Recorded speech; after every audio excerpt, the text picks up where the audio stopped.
So the orientation of the last layer. It's going to be a few different steps and a couple algorithms that are not normally used on a 3x3. So first things first, you're going to look for different patterns. So if you have this shape, you're going to do this algorithm. And that'll give you an arrow. Make sure the arrow is facing this way, and then you can do this algorithm. And that'll give you the star. And then if you don't get that, you might be getting this, this one right here, which is like the backwards L shape on a 3x3. So you do this algorithm. And after that, you're going to look for pieces that match up. So we just rotate it until two pieces appear to be in the right spot, two pieces that are right next to each other. So if the pieces here are in the right spot, but not here are in the right spot, then it won't work. In the event that, no pieces are quite in the right spot, just line one up in the right spot and face it towards you and do an algorithm, and that should rotate it and cycle it correctly.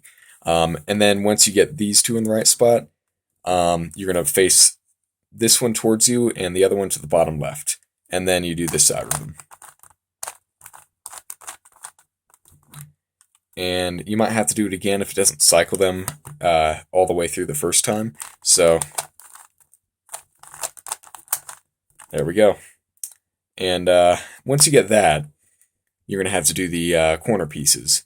And what we're going to look for is corner pieces that are in the correct spot, but it doesn't matter if they're oriented correctly. So say if this one was in the right spot, but the gray piece was not on top and it was out here, but it was still in the right spot, that's okay. In this case, it doesn't look like we have any in the right spot, which is good because you're going to need to know how to deal with that. And that's pretty much the same as with it regularly. So the algorithm goes like this.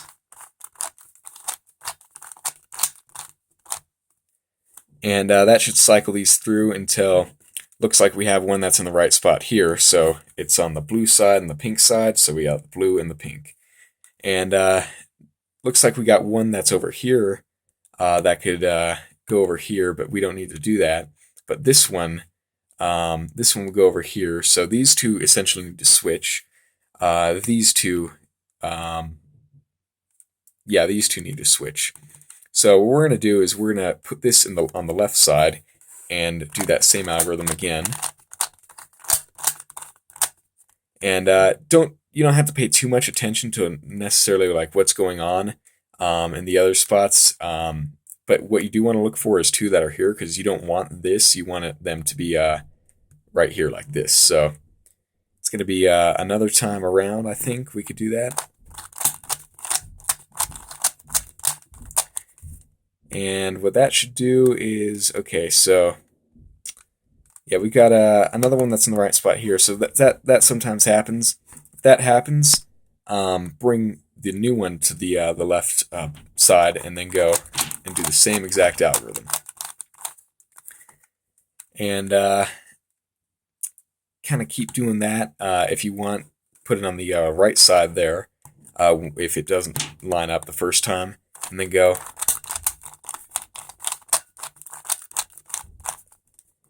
And that should bring, yep, there we go. So that should bring the another piece there. And if it doesn't, just do it one more time and it should.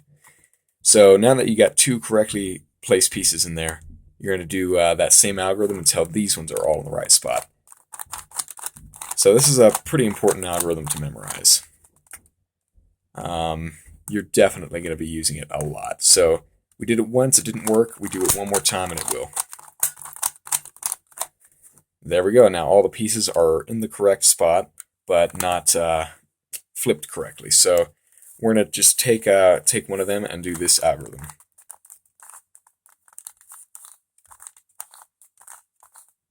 And then once that's correctly oriented, slide the next piece over into the same spot and do it again. And then take however many pieces you have and just put them all in the right spot. And the cube will automatically fix itself when you do it correctly. And by the way, make sure that when you do it, it's like